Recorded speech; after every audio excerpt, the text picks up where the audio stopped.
महाराष्ट्र राज्य वक्फ मंडळाचे अध्यक्ष माननीय समीर गुलाम नबी काझी यांच्या प्रमुख उपस्थितीत वक्फ संवाद कार्यक्रम आयोजित करण्यात आला आहे. दिनांक 13 जून 2026 शनिवारी दुपारी 2 वाजल्यानंतर फॉरेस्ट मशीद हॉल फॉरेस्ट सोलापूर येथे आयोजित करण्यात येणार आहे. हा वक्फ संवाद कार्यक्रम वक्फ संस्था, मुतवल्ली, मशिदी व दर्गा समित्या, सामाजिक कार्यकर्ते तसेच सर्वसामान्य नागरिक यांच्यासाठी एक महत्त्वपूर्ण व्यासपीठ ठरणार आहे. या कार्यक्रमामध्ये वक्फ मालमत्तांचे संरक्षण, व्यवस्थापन, विकास नोंदणी प्रक्रिया, कायदेशीर बाबी, शासकीय योजना तसेच वक्फ संस्थांसमोरील विविध अडचणी आणि त्यावरील उपाययोजनांबाबत सविस्तर मार्गदर्शन करण्यात येणार आहे.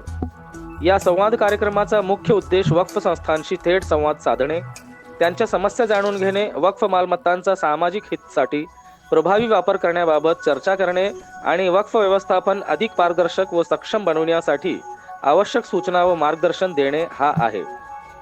सोलापूर जिल्ह्यातील सर्व वक्फ संस्था, मुतवल्ली, मशिदी व दर्गा समित्यांचे पदाधिकारी, सामाजिक कार्यकर्ते तसेच नागरिकांनी मोठ्या संख्येने उपस्थित राहून या कार्यक्रमाचा लाभ घ्यावा असे आवाहन वक्फ बोर्ड मंडळाकडून केले जात आहे.